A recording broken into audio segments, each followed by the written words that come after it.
Quand quelqu'un te manque de respect, tu n'as pas besoin de te rabaisser pour montrer ta force. La véritable force se mesure à la façon dont tu contrôles ce que tu ressens, pas à la façon dont tu rends le coup. Le respect ne se réclame pas en criant ni en discutant, il se projette calmement, avec présence, avec maîtrise de soi. Chaque fois que tu réagis impulsivement, tu donnes le pouvoir à l'autre. Chaque fois que tu réponds avec sagesse, tu le récupères.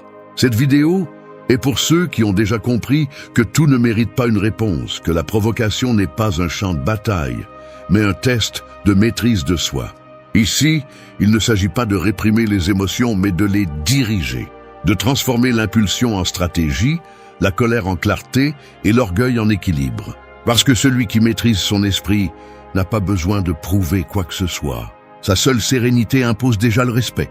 Tout au long de ce chemin, tu découvriras des attitudes qui peuvent être pratiquées dans la vie réelle, même les jours où la patience semble s'épuiser. Du regard qui désarme l'irrespectueux au silence qui coupe plus que n'importe quel mot. De la décision de ne pas expliquer tes motivations à la distance qui préserve ta paix. Cette vidéo ne cherche pas à ce que tu changes les autres, mais à ce que tu deviennes quelqu'un que personne ne peut déstabiliser. Le véritable respect ne se demande ni ne se négocie. Il se reflète dans ton comportement. Et c'est ce que tu apprendras ici. Comment répondre avec sagesse quand le monde essaie de te provoquer? Comment rester calme alors que les autres perdent la leur? Et comment projeter une autorité silencieuse que personne ne peut briser? 1. Regarde calmement. La plupart des gens ne savent pas regarder. Ils observent seulement ce qui leur convient, réagissent à ce qui les blesse et deviennent aveugles lorsque l'orgueil prend le contrôle. Mais quand tu apprends à regarder calmement, tu te rends compte de quelque chose de puissant. Toute attaque ne mérite pas une réponse et toute provocation ne mérite pas d'attention. Le regard tranquille n'est pas un signe de faiblesse, mais de maîtrise. C'est le geste de celui qui a suffisamment de contrôle sur lui-même pour ne pas se laisser entraîner par le chaos de l'autre. Quand quelqu'un te manque de respect, son intention n'est pas de dialoguer, c'est de te déstabiliser. Il cherche à toucher ton ego, à te voler ta composture, à te faire tomber sur le terrain émotionnel où il a l'avantage. Mais si tu le regardes avec sérénité, si tes yeux restent fermes, sans colère ni peur, tu désarmes sa stratégie. Parce que le calme déconcerte. Celui qui attendait une contre-attaque se retrouve face à un mur de quiétude. Et dans ce silence visuel, tu conserves ce que l'autre perd, le contrôle. Le regard tranquille ne cherche pas à s'imposer, il cherche à comprendre. Il comprend que celui qui agresse, au fond, révèle sa faiblesse. Personne en paix n'a besoin de dénigrer les autres. Personne qui se sent fort n'a besoin de crier pour être entendu. C'est pourquoi regarder calmement est un acte d'intelligence émotionnelle. Il te permet de voir au-delà de l'insulte et de détecter l'insécurité qui l'a provoquée. C'est alors que tu apprends à ne rien prendre personnellement. Non pas parce que tu t'en fiches, mais parce que tu comprends que le problème n'est pas en toi. Cette attitude s'entraîne. Elle n'apparaît pas du jour au lendemain. La prochaine fois que quelqu'un te provoque, ne réponds pas immédiatement. Respire, lève les yeux et regarde-le avec ce calme que seuls ceux qui ne cherchent plus à avoir raison possèdent. Que tes yeux transmettent quelque chose de plus fort que n'importe quel mot. Tu ne me contrôles pas. C'est la vraie victoire. Tu n'as pas besoin de prouver ta supériorité, juste ta stabilité. Avec le temps, tu remarqueras que les disputes perdent de leur sens. Que les personnes qui t'irritaient auparavant te semblent maintenant prévisibles. Le regard calme te transforme en observateur plutôt qu'en participant au conflit. Il te donne du temps pour analyser, pour réfléchir, pour agir à partir de la conscience et non de l'impulsion. C'est une barrière invisible qui protège ton énergie et en même temps un signal clair pour le monde. Je ne te prête pas ma paix. Le pratiquer change la façon dont tu affrontes la vie, parce que quand tu apprends à regarder calmement, tu apprends aussi à vivre avec elle. La sérénité devient ton bouclier, l'observation ton arme, et le respect ton reflet naturel. Celui qui maîtrise son regard maîtrise son esprit, et celui qui maîtrise son esprit a déjà gagné. Non pas parce que l'autre a perdu, mais parce que tu n'as plus besoin de gagner pour te sentir en paix. 2. Parle avec le silence. Le silence a un pouvoir que peu de gens comprennent. Dans une société qui crie pour être entendue, se taire est devenu un acte révolutionnaire. Parler avec le silence ne signifie pas se réprimer, cela signifie choisir quand ta voix vaut la peine et quand le bruit ne fait qu'épuiser ton énergie. Lorsque quelqu'un essaie de te provoquer, le silence n'est pas de la soumission, c'est une stratégie. Parce qu'à ce moment-là, pendant que l'autre gaspille son contrôle, tu conserves le tien intact. Celui qui maîtrise le silence n'a pas besoin de hausser la voix. Son calme parle pour lui. Son regard, sa posture, sa respiration lente, tout communique une force que l'agresseur ne peut pas comprendre. Le silence déstabilise car il laisse l'autre seul avec son propre écho. Sans contrepoids, ses paroles tombent à terre sans effet.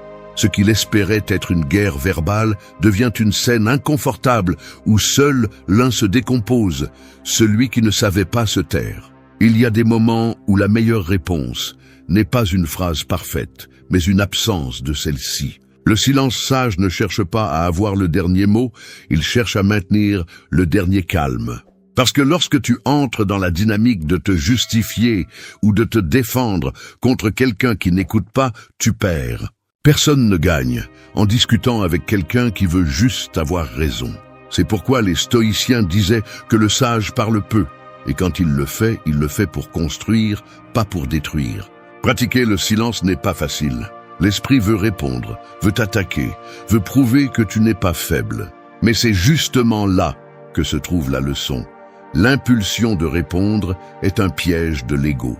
Le silence est le rappel que tu n'as rien à prouver. Tu es le maître de tes mots parce que tu sais quand les utiliser et quand les garder. Cela ne fait pas de toi un lâche, cela fait de toi une personne sélective. Quand tu apprends à parler avec le silence, tu changes le rythme de l'affrontement. L'autre attend une réaction, une réplique, une insulte, quelque chose qui confirme son pouvoir sur toi. Mais tout ce qu'il reçoit, c'est ton calme, et cela le désarme. À ce moment-là, tu comprends que le respect ne s'impose pas par la force, mais par la présence. Parce que le silence ferme ne se sent pas vide, il se sent solide. Imagine une dispute. Deux personnes élèvent le ton. Les mots se croisent comme des flèches. Soudain, l'une d'elles se tait, non pas par peur, mais parce qu'elle a décidé de ne plus jouer. L'atmosphère change. L'autre reste exposé, révélant son manque de contrôle. C'est ce que fait le silence. Il reflète le déséquilibre de l'autre et réaffirme le tien. C'est une façon de dire, sans le dire, je ne vais pas entrer dans ton chaos. Le silence ne sert pas seulement à te protéger des autres, il te permet aussi de t'écouter. Dans ces secondes où tu décides de ne pas parler, tu écoutes ta respiration, ton pouls, ta pensée. Et là, tu découvres ce qui compte vraiment. Pas l'offense, pas la provocation, mais ta capacité à rester centré. C'est la différence entre réagir comme n'importe qui et répondre comme quelqu'un qui se connaît. Le silence n'a pas besoin d'applaudissements ni de témoins. Sa force réside dans son invisibilité. Alors que les autres s'épuisent à essayer de s'imposer, tu te renforces sans bouger un muscle. C'est ça, parler avec le silence, communiquer depuis la tempérance, enseigner sans corriger, s'imposer sans dominer. Souviens-toi de ceci. Celui qui te crie dessus cherche ton attention, pas ta réponse. Si tu lui donnes du silence, tu lui refuses ce qu'il désire le plus, ton énergie. Et là, tu gagnes. Parce que celui qui sait se taire au bon moment démontre que tout le monde ne mérite pas sa voix. 3. Explique-moi. Le besoin d'expliquer tout est l'une des formes les plus subtiles de faiblesse.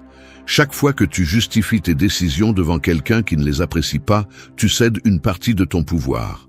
Trop expliquer, c'est vouloir convaincre celui qui a déjà décidé de ne pas te comprendre. C'est chercher l'approbation là où elle n'existe pas. Et dans cette tentative désespérée de démontrer tes raisons, tu finis par diluer ta force. Celui qui sait qui il est n'a pas besoin d'expliquer chaque pas qu'il fait. Il agit simplement.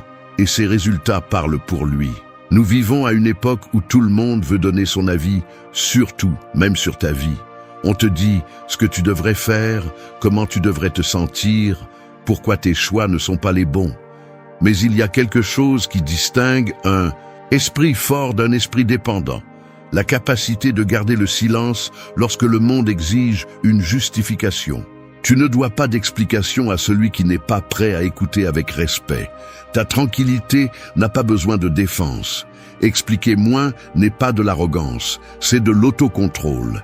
C'est savoir que ton énergie est limitée et qu'il ne vaut pas la peine de la gaspiller en essayant de convaincre celui qui veut seulement débattre par ego. Chaque explication que tu donnes à une personne fermée est une reddition déguisée en gentillesse. La prochaine fois que tu ressens le besoin de te justifier, fais une pause. Demande-toi si cette explication naît du désir de partager ou de la peur d'être mal interprétée. Si c'est la deuxième option, garde le silence. Tu n'as pas besoin que tout le monde comprenne. Le stoïcisme enseigne que ce que tu contrôles, c'est ton intention, pas l'interprétation des autres.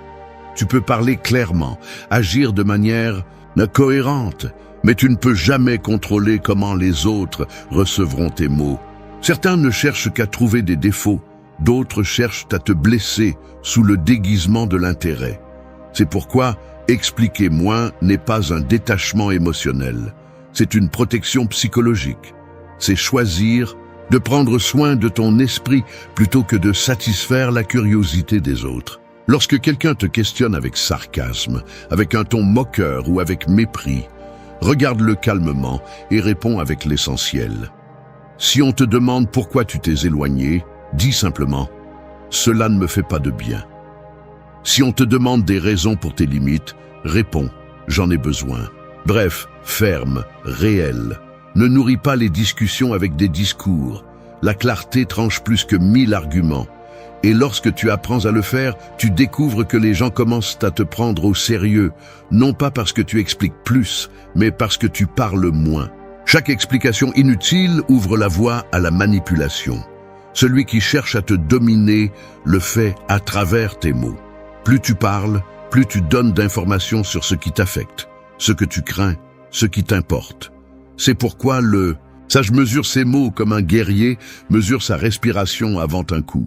Il ne réagit pas, il répond. Il ne se justifie pas, il se maintient. Apprendre à expliquer moins n'est pas seulement une compétence sociale, c'est une façon de vivre. Cela te libère du poids des opinions et t'ancre dans ton authenticité. Tu commences à agir par conviction, non par validation. Et avec le temps, tu remarques quelque chose de curieux. Plus tu expliques moins, plus ta parole est respectée. Ta cohérence devient ton argument. Tes limites deviennent ta réponse. Alors laisse les autres penser ce qu'ils veulent. Tu n'es pas ici pour éclaircir chaque malentendu, ni pour convaincre celui qui ne veut pas comprendre. Tu es ici pour vivre avec un but, avec calme, avec fermeté. Le respect que tu cherches ne viendra pas de tes explications, il viendra de ton comportement.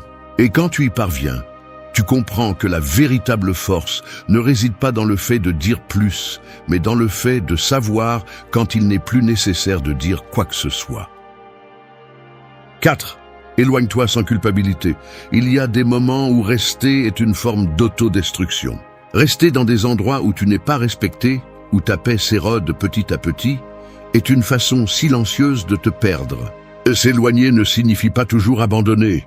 Parfois, c'est la décision la plus courageuse que tu peux prendre. Mais beaucoup ne le font pas, non pas par manque de force, mais par culpabilité. Ils pensent que partir les rend égoïstes, alors qu'en réalité cela les libère. S'éloigner sans culpabilité, c'est comprendre que tu n'as pas l'obligation de tout supporter. Tu n'es pas responsable de guérir ce que l'autre ne veut pas changer, ni de maintenir des liens qui se nourrissent de ton épuisement. C'est une attitude qui naît de l'amour de soi, pas de l'orgueil. Cela signifie reconnaître que ta paix vaut plus que l'habitude, que ta dignité n'est pas négociable et que ton énergie ne peut plus être drainée par ceux qui ne savent pas en prendre soin. Le stoïcisme enseigne que la vertu est de vivre en accord avec la nature, et cela inclut de s'éloigner de ce qui te rend malade. La vie n'est pas une résistance infinie, c'est un équilibre. Et une partie de cet équilibre consiste à savoir quand se retirer. Pas avec ressentiment, mais avec sérénité. pas avec haine, mais avec lucidité. S'éloigner calmement est une démonstration de pouvoir intérieur, car cela montre que tu ne cherches plus à gagner, mais à conserver ton centre. Lorsque tu décides de le faire, l'environnement réagit. Certains te blâmeront, d'autres te traiteront de froid, ils pourront même te faire sentir que tu abandonnes.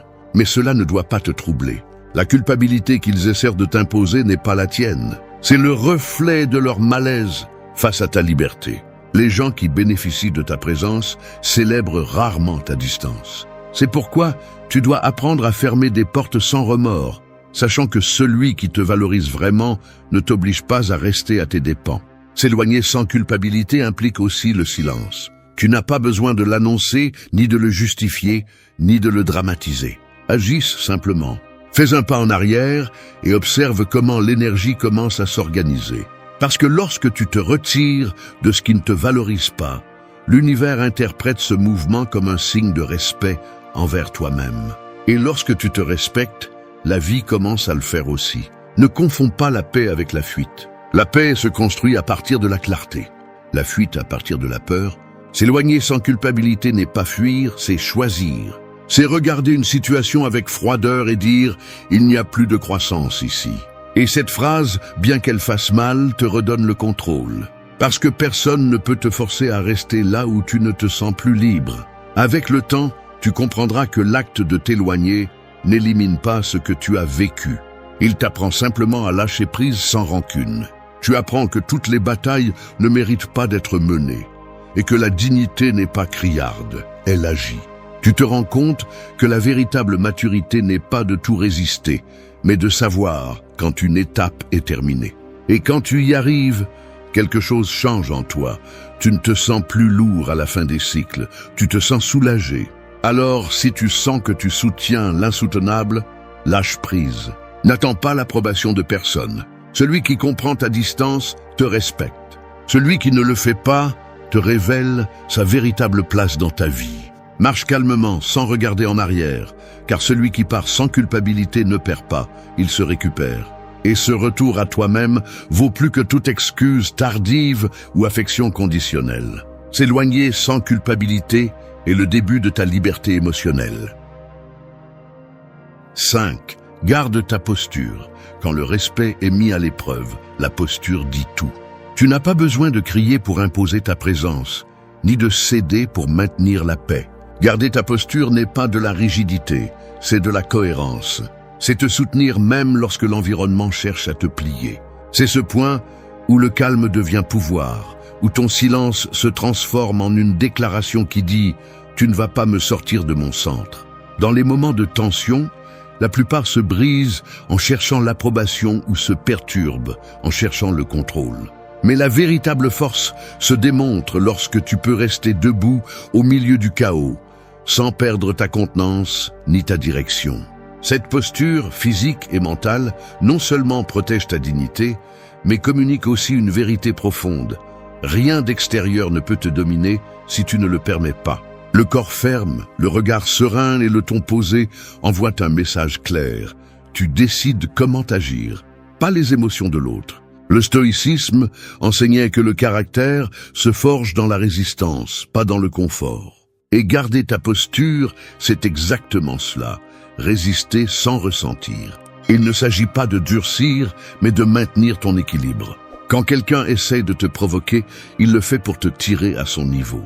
Si tu réagis avec colère, il réussit. Si tu restes stable, il se désarme. Parce qu'il n'y a rien de plus déconcertant qu'une personne qui ne perd pas son axe, même quand tout autour d'elle essaie de le briser. Imagine une dispute où l'autre élève la voix, croise les bras, lance des accusations. Toi, en revanche, tu restes ferme, non par fierté mais par contrôle. Tu ne recules pas, tu ne t'agites pas, tu n'expliques pas trop. Tu te tiens simplement. Cette posture ne cherche pas à s'imposer, elle cherche à se préserver. Et c'est ce qui fait la différence entre celui qui vit sur la défensive et celui qui vit avec un but. Garder la posture signifie aussi ne pas te trahir pour plaire. Souvent, nous cédons dans ce que nous croyons juste pour éviter le conflit. Mais chaque fois que tu le fais, tu te fragmentes un peu plus. La cohérence est une forme de respect de soi. Si tu sais que quelque chose ne va pas, ne l'accepte pas juste pour maintenir l'harmonie. La paix qui s'achète avec soumission finit toujours par ressentiment. Il vaut mieux un silence inconfortable qu'une concession qui te fait te sentir petit. Ne confonds pas garder la posture avec être inflexible. La fermeté n'exclut pas l'empathie. Tu peux écouter, comprendre et te maintenir en même temps. La clé est de ne pas perdre ton centre émotionnel. Quand tes décisions sont alignées avec tes valeurs, la posture se soutient toute seule. Tu n'as pas à feindre la force, parce que la force vient de la conviction. Et quand tu vis avec conviction, tu n'as pas besoin de défendre ta position à chaque fois. La cohérence parle pour toi. Dans les moments les plus difficiles, ta posture est la seule chose qui te reste. Quand les mots échouent et les liens s'usent, la façon dont tu te tiens debout définit ton essence. Peu importe ce qu'ils disent, ce qu'ils essaient ou ce que tu perds dans le processus. Ce qui compte vraiment, c'est de ne pas te perdre toi-même. Garde ta posture même quand le sol tremble, parce que cette fermeté ne te soutient pas seulement devant les autres. Elle te rappelle aussi qui tu es. Et quand quelqu'un voit que tu ne te plies pas, que ton calme n'est pas une faiblesse mais une discipline, il comprendra qu'on ne joue pas avec toi. Le respect que tu mérites ne se mendie pas, il se projette. Et la meilleure façon de le projeter est de rester debout, en paix, la tête haute et la conscience claire. 6. Protège ta paix. Il y a des gens qui ne cherchent pas à comprendre, ils cherchent à provoquer une réaction. Ils te provoquent, te poussent à bout, ils lancent des mots calculés pour que tu exploses. Et là, juste quand tu tombes dans leur jeu, ils gagnent, parce que tu perds ce que tu as de plus précieux, ta paix. Ce n'est pas la situation qui te détruit, mais la façon dont tu décides de l'affronter. Protéger ta paix n'est pas un luxe, c'est une nécessité pour survivre émotionnellement dans un monde où tout te pousse à réagir. La paix ne se défend pas avec des cris ou des arguments, elle se défend avec des limites. Ces limites qui ne sont pas toujours annoncées, mais qui se font sentir. C'est cette décision silencieuse de ne pas répondre à ce qui ne mérite pas de réponse, de ne pas participer à des conversations vides, de ne pas entrer dans des batailles où la victoire signifie seulement l'épuisement. Apprendre à protéger ta paix est un art, et comme tout art, il nécessite de la discipline. Le stoïcisme enseigne que rien d'extérieur ne peut nuire à ton esprit si tu ne le permets pas. Et c'est ça, protéger ta paix, prendre soin de l'espace où habite ton esprit. Les gens peuvent parler, critiquer, se moquer ou essayer de te manipuler, mais si tu ne leur donnes pas accès à ta tranquillité, ils ne peuvent pas te toucher. Tu ne contrôles pas ce que font les autres, mais tu contrôles comment cela t'affecte. Chaque provocation est une invitation au chaos, et ta tâche est de décider si tu acceptes ou non. Protéger ta paix signifie aussi renoncer au rôle de sauveur. Tu ne peux pas tout arranger, tu ne peux pas porter les émotions de tout le monde. Il y a ceux qui préfèrent le drame, parce qu'il leur donne un sens. Et si tu t'approches trop, tu finiras par vivre dans leur tempête. Garder ta distance n'est pas de l'égoïsme, c'est de l'hygiène émotionnelle. C'est savoir quand offrir de l'aide et quand te retirer pour ne pas te perdre. Il n'est pas nécessaire que tout le monde comprenne tes décisions. Il y aura ceux qui diront que tu as changé, que tu es devenu froid ou distant. Laisse-les parler. Celui qui vit dans le désordre critiquera toujours celui qui choisit la tranquillité. Mais la vérité est que protéger ta paix ne te rend pas moins humain, cela te rend plus sage. Parce que tu as appris qu'on ne peut rien construire de stable à partir du déséquilibre. Il y a des batailles qui se gagnent non pas en luttant, mais en s'éloignant. Apprendre à ne pas répondre à chaque provocation est l'un des signes les plus clairs de maturité émotionnelle. Chaque fois que tu choisis le silence plutôt que le conflit, tu renforces ton esprit. Chaque fois que tu te retires sans ressentiment, tu montres au monde que tu n'es pas disponible pour sa toxicité. C'est la vraie victoire. Rester en paix quand tout autour essaie de te perturber. Protéger ta paix implique aussi de revoir ce que tu consommes, avec qui tu parles, ce que tu tolères. Ton environnement façonne ton esprit plus que tu ne l'imagines. Si tu t'entoures de bruit, tu finis par penser au bruit. C'est pourquoi choisis consciemment tes environnements, tes conversations, tes liens. La paix ne se trouve pas, elle se cultive. Et pour la cultiver, tu dois être sélectif. Souviens-toi de ceci. Le calme n'est pas l'absence de bruit, c'est la capacité de rester serein au milieu de celui-ci. Et quand tu arrives à ce point, rien d'extérieur ne peut te briser. Tu deviens quelqu'un d'imprévisible, impossible à manipuler. Parce que celui qui maîtrise sa paix, maîtrise sa vie. Alors ne te sens pas coupable de poser des limites, de garder le silence ou de t'éloigner. Ce n'est pas de la froideur, c'est de l'auto-soin.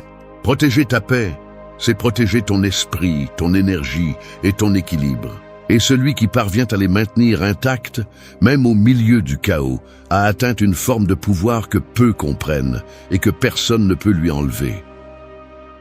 7. Maîtrise ton esprit. Ton plus grand ennemi n'est pas celui qui t'offense, mais ce que ton esprit fait de cette offense. Les paroles des autres peuvent être dures, mais ce qui te blesse vraiment, c'est la façon dont tu les interprètes. Lorsque tu laisses ton esprit courir librement, imaginer, répéter, déformer, tu perds le contrôle. L'insulte est déjà passée, mais tu continues à la revivre encore et encore. Maîtriser l'esprit ne signifie pas l'éteindre, mais lui apprendre à ne pas réagir à tout. C'est l'art de garder le gouvernail ferme lorsque les émotions veulent faire échouer le navire. Chaque fois que quelqu'un essaie de te manquer de respect, ton esprit s'active comme un champ de bataille. La fierté crie, réponds-lui. L'ego exige, ne te laisse pas faire. Mais l'âme, si tu l'écoutes, murmure, ne tombe pas. La maîtrise mentale commence à cet instant. Il ne s'agit pas de nier ce que tu ressens, mais de le diriger. La colère peut être une force utile si tu sais comment la canaliser. Mais si tu la laisses prendre le dessus, elle devient un saboteur. L'esprit indiscipliné réagit, l'esprit entraîné choisit. Le stoïcisme enseigne que tu ne contrôles pas les faits, seulement tes jugements sur eux. Et c'est là la liberté que peu de gens comprennent. Tu peux vivre dans un environnement plein de provocations et rester maître de toi-même. Ce qui te brise n'est pas ce qui se passe, mais l'histoire que tu te racontes à propos de ce qui se passe. Si tu te répètes « il m'a manqué de respect », tu ressentiras de la colère. Si tu te dis « il m'a montré son niveau », tu te sentiras puissant. Les mots que tu choisis pour penser sont ceux qui définissent ton état intérieur. Maîtriser l'esprit ne se fait pas en lisant des phrases motivantes, mais en pratiquant. Commence par des petites choses. Quand quelque chose te dérange, ne réagis pas immédiatement, respire. Observe comment ta pensée s'accélère. Regarde-la comme si elle n'était pas la tienne. Demande-toi, cela vaut-il mon énergie? Dans la plupart des cas, la réponse sera non. À ce moment-là, le pouvoir revient à toi. Tu n'es plus la victime de tes impulsions, tu es le commandant de ton intérieur. Contrôler l'esprit signifie aussi arrêter de nourrir des pensées inutiles. Plus tu penses à l'offense, plus tu la renforces. Plus tu en parles, plus tu lui donnes de l'espace. Les gens forts n'ignorent pas ce qu'ils ressentent, mais ils ne lui donnent pas non plus un autel. Ils l'analysent, le comprennent et le lâchent. Parce que la véritable maîtrise ne se voit pas dans ce que tu fais, mais dans ce que tu décides de ne pas faire. Lorsque tu réussis à maîtriser ton esprit, le respect des autres cesse d'être essentiel. Tu ne dépends plus de la façon dont on te traite pour maintenir ton équilibre. Si quelqu'un t'admire, tu remercies. Si quelqu'un t'insulte, tu souris. Non pas parce que tu es insensible, mais parce que tu sais qu'aucun mot ne définit qui tu es. Tu as cessé de vivre comme une marionnette des émotions et tu deviens l'observateur qui dirige son propre scénario. Ne t'attends pas à ce que ce contrôle arrive rapidement. C'est une bataille quotidienne contre les pensées automatiques, les vieilles blessures et les désirs de vengeance. Mais chaque fois que tu choisis le calme plutôt que la réaction, tu gagnes du terrain. Chaque fois que tu décides de penser avant de parler, tu renforces ta force intérieure. Et vient un jour où rien de l'extérieur ne parvient à perturber ta paix. Maîtriser ton esprit est la forme la plus élevée de respect de soi. Parce que lorsque tu contrôles ce que tu penses, tu contrôles comment tu vis. Le monde peut être bruyant, les gens peuvent être cruels, mais tu restes maître de toi-même. C'est la véritable liberté, quand rien ni personne n'a de pouvoir sur ta tranquillité intérieure. Et celui qui atteint cela n'a pas besoin de le prouver. Sa seule présence irradie déjà une autorité silencieuse. Oui, sois l'exemple du respect. Il n'y a pas de manière plus puissante d'enseigner le respect que de l'incarner. Celui qui crie pour l'imposer ne l'a pas. Celui qui exige de l'attention la perd. Mais celui qui agit avec dignité inspire sans effort. Être l'exemple du respect ne consiste pas à corriger les autres, mais à devenir un rappel silencieux de la manière dont une personne qui se respecte elle-même doit se comporter. C'est marcher avec tempérance même lorsque l'environnement est plein de provocations. C'est garder son calme lorsque tout le monde perd le contrôle. Le respect n'est pas un masque que tu mets devant les autres, c'est une cohérence entre ce que tu penses, ressens et fais. Quand tu vis avec cette cohérence, les gens le perçoivent.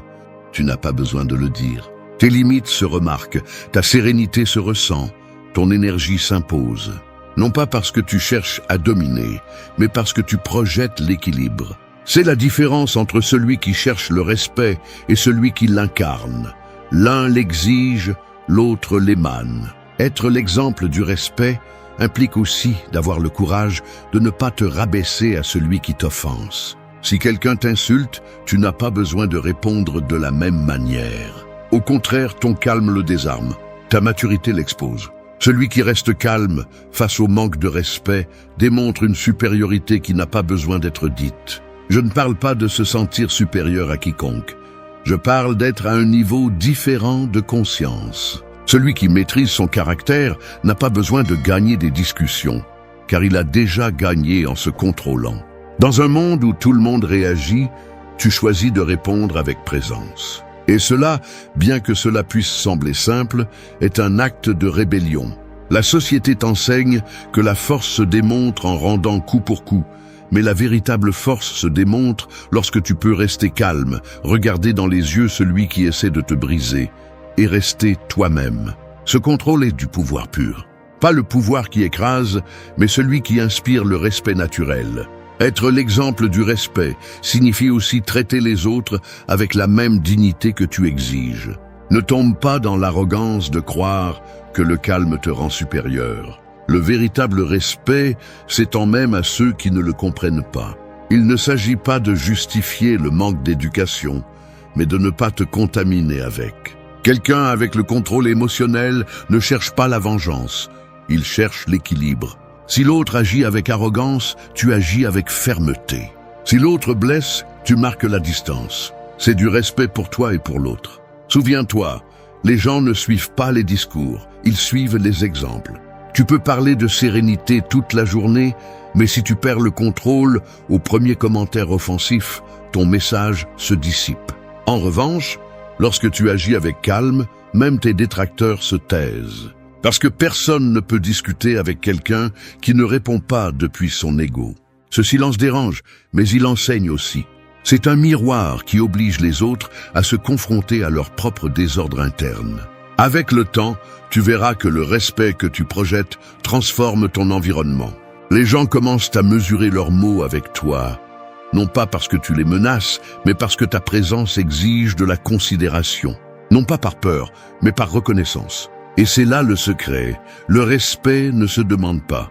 Il se gagne lorsque tu démontres que tu es capable de maintenir ta paix même face à la provocation. Être l'exemple du respect, c'est devenir un phare au milieu du bruit. Alors que les autres perdent la tête, tu gardes le contrôle. Alors que les autres cherchent à avoir raison, tu choisis d'avoir la paix. Et lorsque tu vis ainsi, tu deviens un point d'équilibre pour ceux qui t'entourent. Non pas parce que tu es parfait, mais parce que tu maîtrises l'art le plus difficile de tous, rester fidèle à toi-même. Peu importe comment on te traite. C'est le respect le plus élevé qui existe. Rompes avec le confort dès cet instant. Tu n'as pas besoin de motivation, tu as besoin de décision. Si tu continues à attendre le moment parfait pour changer, tu resteras la même version faible que tu dis vouloir laisser derrière toi. Ce processus n'est pas un jeu ni une mode. C'est une confrontation directe avec ton esprit, avec tes excuses et avec tout ce qui te maintient petit. Pendant 7 jours, tu vas démanteler ce que tu pensais être et te reconstruire à partir de zéro. Jour après jour, pratique après pratique, tu vas t'entraîner pour te dominer, pour reprendre le contrôle que tu as cédé à tes impulsions, à tes habitudes et à tes peurs. Chaque étape est conçue pour te mettre mal à l'aise. Il n'y a pas de transformation sans douleur, ni de force sans discipline. Ici, Nous ne cherchons pas une inspiration passagère, nous cherchons du caractère. Celui qui ose passer par ce processus ne le fait pas pour impressionner, mais pour évoluer. À la fin, tu ne seras pas quelqu'un de nouveau, tu seras quelqu'un de réel. Plus ferme, plus serein, plus maître de lui-même. Prépare-toi, car ce chemin ne te fera pas briller immédiatement, mais il te rendra impossible à briser.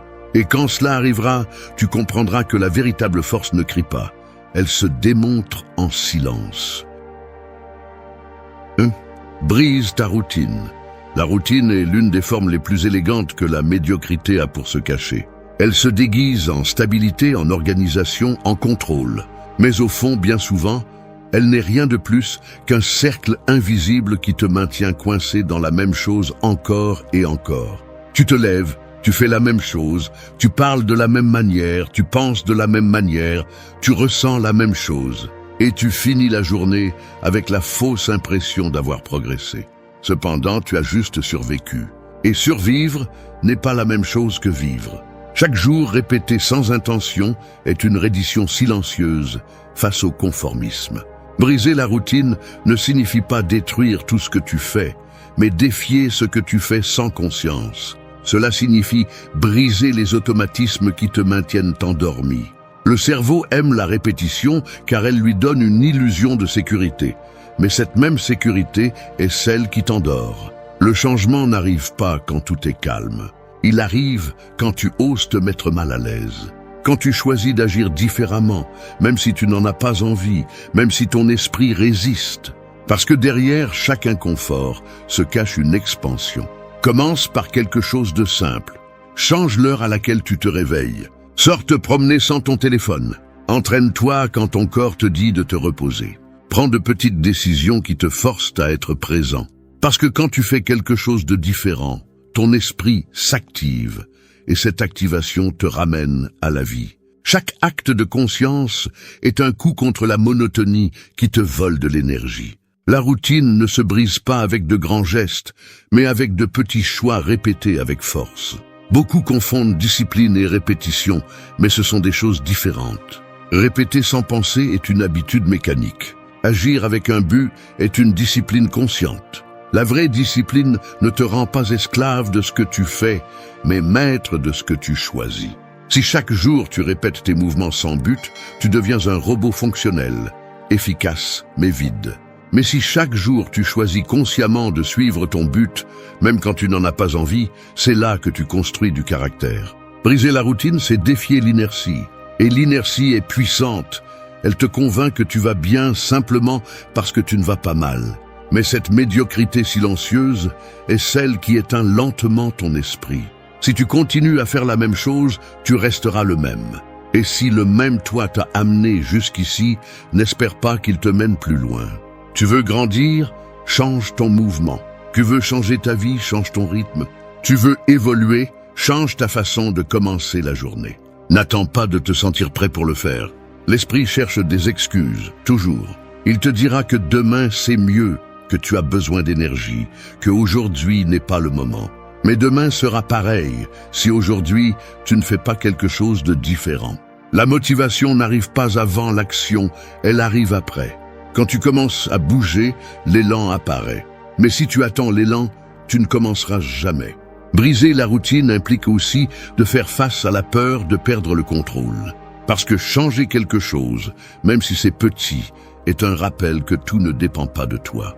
Et ça fait peur. Mais c'est justement là que se trouve la croissance. En faisant la paix avec le chaos, en acceptant que l'inconfort t'entraîne aussi. Chaque décision qui te sort de ta zone de confort te rendra plus fort, plus éveillé et plus maître de ta vie. Fais-le maintenant, non pas par émotion, mais par respect pour toi-même. Change une chose aujourd'hui et observe comment le monde réagit différemment. Parce que le changement ne commence pas par de grands sauts, mais par des pas fermes vers l'inconnu. Brise ta routine avant que ta routine ne te brise. 2. Maîtrise tes réactions. La plupart des gens ne sont pas maîtres de leur vie, mais esclaves de leur tempérament. Un mot, un geste, une provocation suffit pour les déstabiliser. Un regard les blesse, un commentaire les abat, une critique les fait perdre le contrôle. Et c'est là que se voit la véritable fragilité. Non pas dans le manque de force physique, mais dans l'incapacité de contrôler l'esprit lorsque quelque chose ne se passe pas comme prévu. Si tu ne maîtrises pas tes réactions, quelqu'un d'autre les maîtrisera pour toi. Et quand cela arrive, tu cesses d'être libre. Maîtriser tes réactions ne signifie pas te réprimer, mais apprendre à répondre avec intelligence et non avec impulsivité. C'est l'art d'observer le feu sans te laisser consumer par lui. Car chaque fois que tu réagis sans réfléchir, tu cèdes du pouvoir. Tu permets à l'extérieur de décider comment tu te sens, comment tu agis et même qui tu es. La plupart des gens vivent ainsi, esclaves de leur colère, de leur anxiété, de leur orgueil. Et pendant qu'ils pensent qu'ils se défendent, ils perdent en réalité le contrôle qu'ils désirent tant avoir.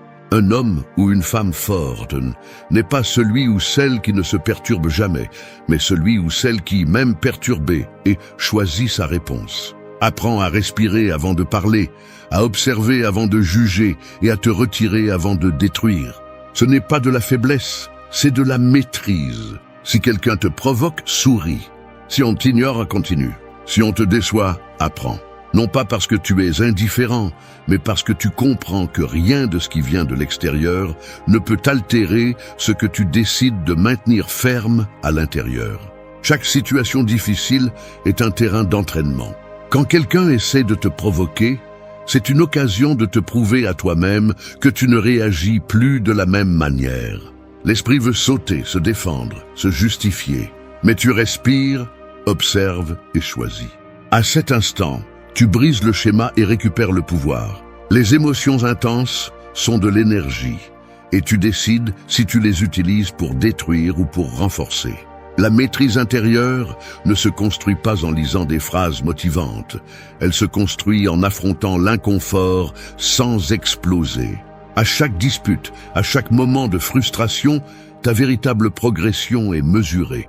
L'autocontrôle n'est pas quelque chose que l'on obtient une fois pour toutes, c'est une pratique quotidienne. C'est apprendre à rester silencieux quand tu sais que parler ne ferait qu'aggraver les choses. C'est garder son calme quand tout le monde perd la tête. C'est rester en paix pendant que le monde est en émoi. Pense à combien de fois tu as gâché quelque chose en réagissant sans réfléchir. Combien de relations, d'opportunités ou de journées ont été perdues à cause d'un moment de colère, d'orgueil ou d'ego. C'est ce que tu corriges maintenant. Tu apprends à répondre à partir de la raison, pas de la blessure. Et quand tu y arriveras, tu seras invincible, car personne ne pourra te manipuler émotionnellement. Maîtriser tes réactions, c'est construire un bouclier invisible. Cela te rend impénétrable, solide, équilibré. Tu ne réagis plus à chaque provocation parce que tu comprends que ton énergie est sacrée et que tu ne la gaspilles pas pour ce qui n'en vaut pas la peine. Les gens peuvent dire ce qu'ils veulent, faire ce qu'ils veulent, mais toi, tu gardes ton centre. Et cet équilibre silencieux, cette sérénité qui ne se brise devant rien, sera le signe le plus clair que tu as éveillé. À partir d'aujourd'hui, ne permets à rien ni à personne de décider comment tu vas te sentir. Respire, observe et choisis. Car chaque fois que tu maîtrises une réaction, tu façonnes ton caractère, tu renforces ton esprit et tu t'élèves au-dessus de la foule. C'est la véritable victoire, celle qui se gagne sans élever la voix mais avec le calme que seul celui qui se connaît lui-même possède. 3. Élimine tes vices. Tes vices ne sont pas seulement de mauvaises habitudes. Ce sont des chaînes invisibles qui te font croire que tu as le contrôle, alors qu'en réalité, tu es contrôlé. Chaque fois que tu dis « juste un peu », chaque fois que tu te justifies par « je le mérite », tu renforces la prison qui t'empêche d'avancer. Les vices ne se nourrissent pas du besoin, mais de la faiblesse. Et tant que tu ne les affrontes pas, tu resteras un prisonnier qui marche fièrement dans sa propre cellule. Je ne parle pas seulement de substances, d'alcool ou de cigarettes. Je parle de toutes ces échappatoires que tu utilises pour ne pas regarder ta vie en face. L'excès de réseaux sociaux, la nourriture par anxiété, les heures vides devant un écran, les excuses que tu te répètes pour ne pas agir. Chacun de ces actes a le même schéma, anesthésie momentanée et vide prolongé. Les vices sont des pansements émotionnels qui t'empêchent de vraiment guérir. Ils te retirent la clarté, te prennent du temps et surtout te retirent du pouvoir. Le problème n'est pas le plaisir, c'est la dépendance. Quand quelque chose devient plus fort que ta volonté, tu perds ton identité. Tu ne choisis plus, tu réagis. Tu ne profites plus, tu consommes. Et plus tu le fais, plus tu deviens faible. C'est pourquoi éliminer les vices n'est pas une punition, c'est une libération. C'est une déclaration silencieuse de pouvoir. Je n'ai plus besoin de rien pour me sentir complet. Cette phrase, quand elle est réelle, te sépare du reste. Parce que le monde est plein de personnes qui vivent accrochées à quelque chose, sans s'en rendre compte. Rompre un vice ne se fait pas par la force brute, mais par la conscience. Tu dois d'abord le reconnaître sans excuse. Te demander quel vide tu essaies de combler. Peut-être utilises-tu la distraction pour ne pas penser, le bruit pour ne pas ressentir, ou la consommation pour ne pas affronter le silence. Mais chaque fois que tu choisis de reporter ta liberté, le vice grandit. Et chaque fois que tu lui fais face, même si tu échoues, tu deviens plus fort. N'attends pas de te sentir prêt à abandonner ce qui te procure du plaisir immédiat. Personne ne se sent prêt à lâcher son anesthésie. Tu le fais par décision, pas par émotion. Commence par réduire, par résister un peu plus, par reprendre le contrôle sur ton impulsion. Au début, ça fait mal. Parce que ton esprit va te supplier de revenir à ce que tu connais. Mais si tu tiens bon, tu arrives à un point où tu n'en as plus besoin. Et ce moment est l'un des plus puissants de ta vie. Chaque jour sans ton vice est une victoire invisible. Tu ne t'en rends pas compte, mais ton esprit se renforce, ton focus s'améliore et ton énergie se multiplie. Tu commences à penser clairement, à bouger avec intention, à agir sans le poids de la dépendance. La force intérieure se construit lorsque tu te prouves que tu peux dominer ce qui te dominait auparavant. Et le meilleur, c'est ceci. Quand tu élimines un vice, tu ne te libères pas seulement d'une habitude, tu te libères d'une version faible de toi-même. Tu arrêtes de chercher du réconfort dans la facilité et tu commences à trouver du plaisir dans la discipline, de la satisfaction dans le contrôle, de la fierté dans la résistance. La liberté n'est pas de faire ce que tu veux, mais de ne pas avoir besoin de ce qui te détruit. À partir d'aujourd'hui, pose-toi cette question avant chaque impulsion. Est-ce que cela me contrôle ou est-ce que je le contrôle? Si la réponse ne te fait pas sentir en paix, tu sais ce que tu dois faire. Parce que le véritable pouvoir n'est pas d'obtenir plus, mais de nécessiter moins. Quand tu y arriveras, tu auras éliminé non seulement tes vices, mais tout ce qui te rendait faible. C'est là que commence la véritable force. 4. Affronte ta vérité. La plupart des gens fuient d'eux-mêmes. Ils se réfugient dans les distractions, les excuses ou les apparences, parce que regarder la vérité en face fait mal. Il est douloureux de reconnaître qu'une grande partie de la souffrance que tu vis ne vient pas du monde, mais de toi. Il est douloureux d'accepter que tu as été complice de ton propre immobilisme, que bien souvent, ce ne sont pas les autres qui t'ont fait défaut, mais ton manque de caractère. Mais si tu n'affrontes pas cette vérité, tu ne te réveilleras jamais.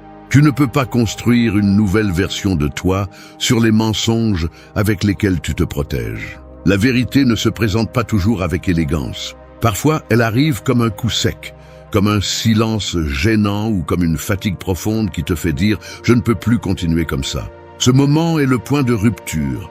L'instant où ton âme décide qu'elle en a assez et exige de la sincérité. Il ne s'agit pas de te blâmer, il s'agit de te voir sans filtre, de cesser d'inventer des excuses pour ce que tu sais déjà que tu dois changer. Affronter ta vérité, c'est te regarder dans le miroir et admettre qu'il y a des parties de toi qui ne sont pas à la hauteur de ce que tu prétends vouloir, que tu manques de discipline, que tu manques de cohérence, que tu t'es trahi en silence juste pour plaire, t'intégrer ou ne pas perdre. Et cela ne te rend pas faible, cela te rend humain. L'erreur est de continuer à le nier, parce que plus tu te caches de toi-même, plus tu t'éloignes de ton pouvoir. La vérité ne cherche pas à t'humilier, elle cherche à te libérer. C'est le miroir qui détruit les illusions, mais révèle l'essence. Ce n'est que lorsque tu acceptes qui tu es vraiment que tu peux décider qui tu veux devenir. Jusque-là, tout changement est un masque temporaire. C'est pourquoi les mêmes problèmes reviennent, les mêmes schémas se répètent et les mêmes peurs t'arrêtent. Parce que tu ne peux pas guérir ce que tu n'es pas prêt à regarder. Sois brutalement honnête avec toi-même. Demande-toi ce que tu as peur d'admettre. Peut-être que tu ne donnes pas ton 100%. Peut-être que tu es dans un endroit où tu ne grandis plus, entouré de personnes qui ne t'inspirent pas. Peut-être que tu continues à justifier des habitudes qui te tuent lentement. Ne le nie pas. Écris-le, regarde-le, accepte-le. Seul ce qui est accepté peut se transformer. La plupart des gens veulent changer sans toucher à la vérité parce que cela fait mal. Mais la douleur n'est pas l'ennemi. C'est la purification. Chaque fois que tu affrontes ce que tu crains de voir, tu te libères d'une couche de faiblesse. Chaque larme, chaque nuit de doute, chaque moment de sincérité avec toi-même est un pas vers la véritable force. Parce que la vérité fait mal une fois, mais le mensonge te tue tous les jours. Lorsque tu l'acceptes enfin, quelque chose d'incroyable se produit. L'esprit se calme. Tu n'as plus besoin de prétendre, de rivaliser ou de prouver quoi que ce soit. Tu ne te justifies plus devant personne. Tu es simplement toi. Cette authenticité devient du pouvoir. C'est la base de la véritable transformation, celle qui n'a pas besoin d'applaudissements ni de validation. À partir d'aujourd'hui, arrête de te maquiller avec des discours et commence à vivre avec vérité. Si quelque chose te fait mal, admets-le. Si quelque chose ne fonctionne pas, change-le. Si quelque chose t'éloigne de ce que tu es, laisse-le partir. Affronter ta vérité n'est pas perdre, c'est reprendre le contrôle de ta vie. Parce que seul celui qui ose se voir en entier, avec ses lumières et ses ombres, peut se reconstruire à partir de l'essence. La vérité ne détruit pas, elle nettoie. Elle ne te retire pas de force, elle te rend ton âme. Et lorsque tu apprends à vivre avec elle, plus rien ni personne ne peut te tromper à nouveau. 5. Agis aujourd'hui. Rien ne change jusqu'à ce que tu agisses. Tu peux lire tous les livres, regarder toutes les vidéos, répéter toutes les phrases de motivation du monde. Mais si tu ne fais rien avec ça, tu restes au même point. L'action est ce qui sépare celui qui rêve de celui qui progresse. Et la vérité est que la plupart n'ont pas un manque de connaissances, mais un excès de procrastination. Ils attendent de se sentir prêts, d'avoir plus de temps, plus d'énergie ou plus de confiance. Et ce plus n'arrive jamais. Chaque jour que tu attends, tu recules sans t'en rendre compte. Agir aujourd'hui, c'est défier cette partie de ton esprit qui te répète que demain sera meilleur. Cette phrase a détruit plus de rêves que la peur elle-même. Demain, tu n'auras pas plus de courage, seulement plus d'excuses. Le moment idéal n'existe pas. La seule chose réelle est le présent, et si tu ne l'utilises pas, tu le perds. La vie ne récompense pas celui qui planifie, elle récompense celui qui bouge. Donc chaque fois que tu hésites, fais un pas. Un petit, mais réel. Parce que l'action génère la direction, et la direction te sort de l'immobilisme mental où naissent tes frustrations. Le problème est que l'inaction devient aussi une habitude. Tu t'habitues à beaucoup penser et à peu faire. Tu deviens un spectateur de ta propre vie, observant depuis le confort, pendant que d'autres osent. Mais si tu attends que la motivation te pousse, tu attendras éternellement. Tu n'agis pas parce que tu es motivé. Tu es motivé parce que tu agis. L'impulsion vient après le mouvement, jamais avant. Les stoïciens disaient que la vie est courte, mais nous la raccourcissons encore plus en ne la vivant pas avec intention. Combien de fois as-tu dit que tu allais commencer et tu ne l'as pas fait? Combien de promesses brisées te dois-tu? Combien de fois as-tu juré que cette fois-ci tu changerais et tu as abandonné le 3e jour? La discipline ne consiste pas à se sentir bien, elle consiste à faire ce qui est juste, même quand tu n'en as pas envie. C'est la différence entre ceux qui réussissent et ceux qui essaient seulement. Commence aujourd'hui. Tu n'as pas besoin d'avoir tout clair, tu as juste besoin de commencer. Peut-être que tu échoueras, peut-être que tu te tromperas, mais le mouvement t'apprendra plus que 1000 heures de réflexion. Le chemin se révèle pendant que tu marches. N'aie pas peur d'avancer lentement, aie peur de rester immobile, parce que l'inertie tue plus de rêves que l'échec. Quand tu fais quelque chose aujourd'hui, même si c'est petit, l'univers s'ajuste, ton esprit s'ordonne et ta confiance grandit. L'action nourrit la foi. Celui qui agit se renforce, celui qui attend s'affaiblit. Ne cherche pas la perfection du moment, cherche la cohérence avec ton but. Si tu sais ce que tu dois faire, fais-le. Ne donne pas plus de temps à la peur, ni plus d'espace au doute. Parce que chaque jour qui passe sans action est un vote en faveur de la vie que tu ne veux pas vivre. Agir aujourd'hui n'est pas une option, c'est un devoir envers toi-même. Il ne s'agit pas de vitesse, mais de décision. Il s'agit de t'envoyer le message le plus puissant qui existe. Je ne m'arrête plus.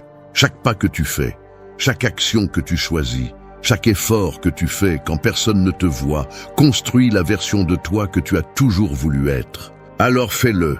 Pas demain, pas quand tout sera aligné, pas quand tu te sentiras motivé. Fais-le maintenant. Parce que quand tu auras fini de lire ceci, la différence entre ton ancien moi et le nouveau sera simple.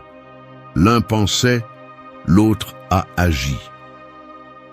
6. Couple négatif. Il y a des personnes, des lieux et des pensées qui ne méritent plus d'être dans ta vie. Non pas parce que tu les détestes, mais parce qu'ils ne vibrent plus avec ta croissance. Garder ce qui te draine, c'est comme essayer de courir avec une pierre attachée à la cheville. Chaque jour, tu ressens le poids, mais tu te convaincs que tu peux le supporter. Jusqu'au jour où tu te rends compte que supporter n'est pas la même chose qu'avancer. Et c'est là que vient le moment le plus dur, couper. Non pas par ressentiment, mais par clarté. Couper le négatif ne signifie pas devenir froid ou insensible, mais protéger ton énergie comme la ressource la plus précieuse que tu possèdes.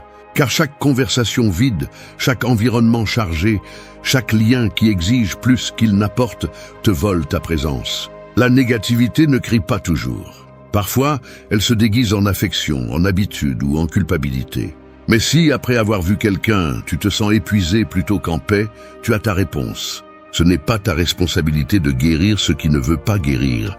L'environnement peut être un miroir ou un piège. Si tu t'entoures de personnes qui se plaignent, tu finis par voir la vie à travers les plaintes. Si tu t'entoures de personnes qui avancent, elles te transmettent leur élan. L'énergie se copie et tu décides quelle fréquence tu absorbes. C'est pourquoi si tu cherches la paix intérieure et la force intérieure, coupe ce qui sabote ta croissance, même si ça fait mal. Parfois, il fait plus mal de rester que de lâcher prise.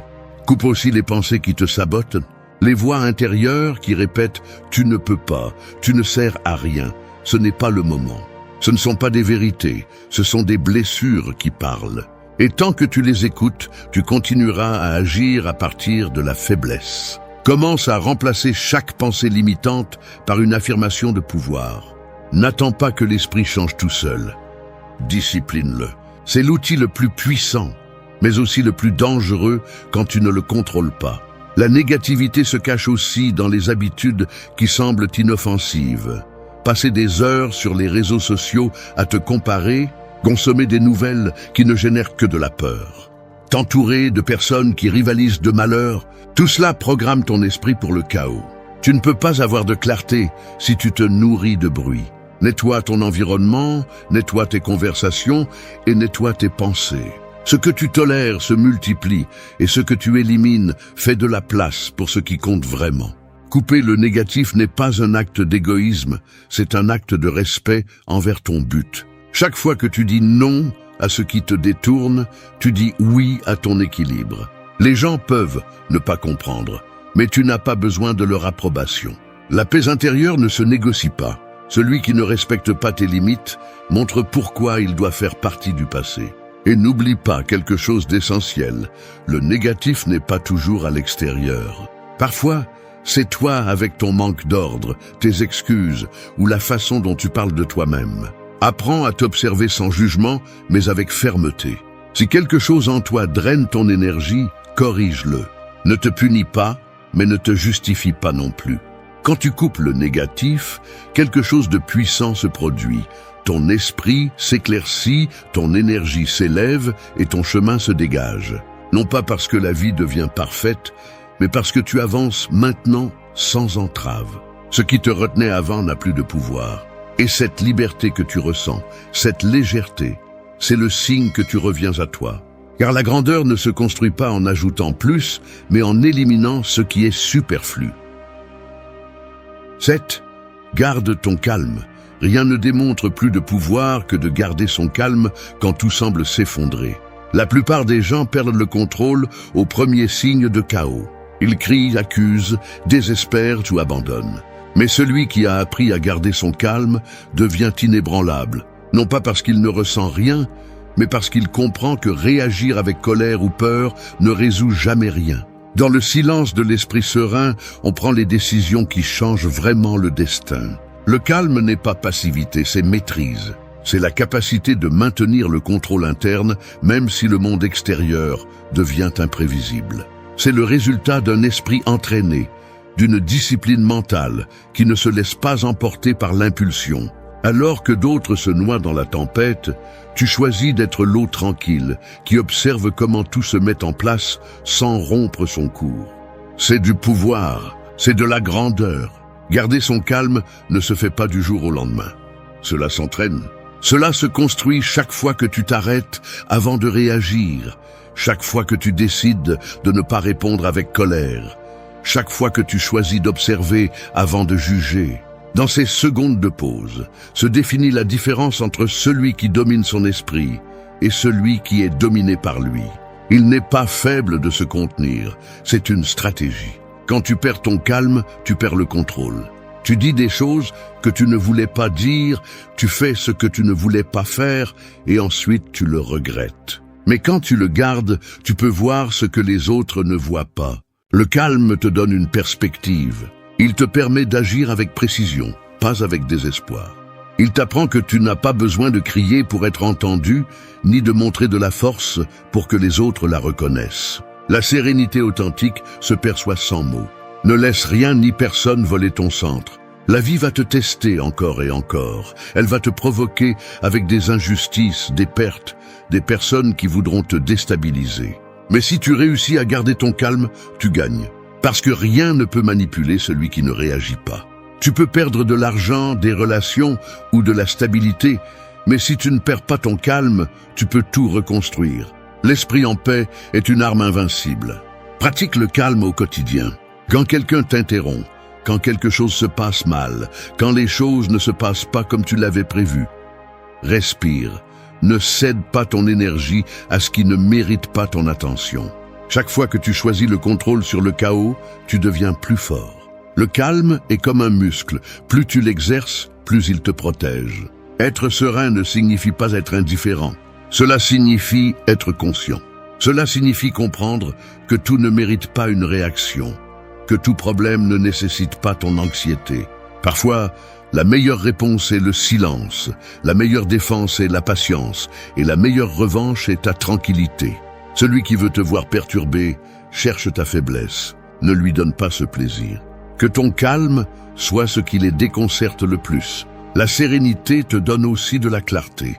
Depuis elle, tu peux voir des solutions que tu ne voyais pas avant parce que tu étais aveuglé par l'émotion. Le calme n'élimine pas les problèmes, mais il te permet de les affronter avec une précision chirurgicale. C'est l'état du guerrier sage, de celui qui ne se précipite pas, de celui qui choisit le moment approprié pour agir. À partir d'aujourd'hui, fais du calme ton bouclier. Ne laisse pas les circonstances extérieures définir ton état interne. Si tu réussis à rester en paix au milieu du bruit, tu auras maîtrisé l'art le plus difficile de tous, celui de contrôler ton esprit. Parce que celui qui maîtrise son calme, maîtrise son destin. Et quand tu arriveras à ce point, tu comprendras que le véritable pouvoir n'est pas de déplacer des montagnes, mais de rester immobile pendant que le monde tremble autour de toi. 8. Réinvente-toi. Il arrive un moment dans la vie où rester le même n'a plus de sens. Non pas parce que ce que tu étais était mauvais, mais parce que cela ne correspond plus à la personne que tu es en train de devenir. La réinvention n'est pas une fuite, c'est une renaissance. C'est regarder ce que tu as été avec honnêteté et décider consciemment quelles parties conserver et lesquelles laisser mourir. Parce que grandir implique aussi de lâcher des identités, des habitudes, des croyances et des versions de toi qui ont déjà rempli leur fonction. De réinventer ne signifie pas changer à l'extérieur. Cela signifie te transformer à l'intérieur. Cela signifie arrêter d'agir en pilote automatique et commencer à vivre avec intention. Chaque jour est une occasion d'écrire une nouvelle histoire, mais tu continues à répéter le même chapitre parce que tu as peur de fermer le précédent. La peur du changement n'est pas la peur du nouveau, c'est l'attachement à l'ancien. Tu t'accroches à ce que tu connais, même quand ça fait mal, parce que ça te donne une fausse sensation de sécurité. Mais la vraie croissance n'a pas lieu dans le confort, elle a lieu dans l'incertitude. La première étape pour te réinventer est d'accepter que tu n'es plus le même, que ce qui te servait avant te limite maintenant, que les personnes avec lesquelles tu t'identifiais ne reflètent plus qui tu es, que les rêves qui te motivaient il y a des années ne résonnent plus avec ton présent. Cette acceptation fait mal, mais elle libère aussi. Parce que lorsque tu comprends que tu peux recommencer à zéro, que rien n'est écrit, la peur se transforme en possibilité. La réinvention est un acte de courage. C'est prendre le contrôle de ton histoire, sans demander la permission. C'est redevenir un apprenti, reconnaître que tu ne sais pas tout et oser explorer à partir de zéro. Cela implique d'échouer sans peur, d'apprendre sans orgueil et d'avancer sans besoin d'approbation. Celui qui se réinvente ne cherche pas à plaire, il cherche à être cohérent. Il préfère être authentique qu'accepté. Dans ce processus, le silence sera ton allié. Alors que les autres parlent de ce qu'ils veulent être, tu travailles en silence pour le devenir. Alors que les autres prétendent tout savoir, tu oses te reconstruire pas à pas. Tu n'as pas besoin d'annoncer ton changement. Les résultats parleront pour toi. Il y aura ceux qui ne comprendront pas, ceux qui te critiqueront ou essaieront de te rappeler qui tu étais. Laisse-les. Leur vision appartient à ton passé, pas à ton futur. Te réinventer implique aussi de te pardonner. Arrête de te punir pour les anciennes versions de toi qui ne savaient pas ce que tu sais maintenant. Tu ne peux pas avancer si tu continues à porter le poids de tes erreurs. Chaque échec a été une partie de l'apprentissage qui t'a amené ici. Remercie ces versions de toi, mais ne vis pas ancré en elles. Ferme-leur la porte avec gratitude et continue à avancer. Et souviens-toi de quelque chose d'important. La réinvention ne se produit pas une seule fois. C'est un processus constant. Chaque étape de ta vie demandera une nouvelle version de toi.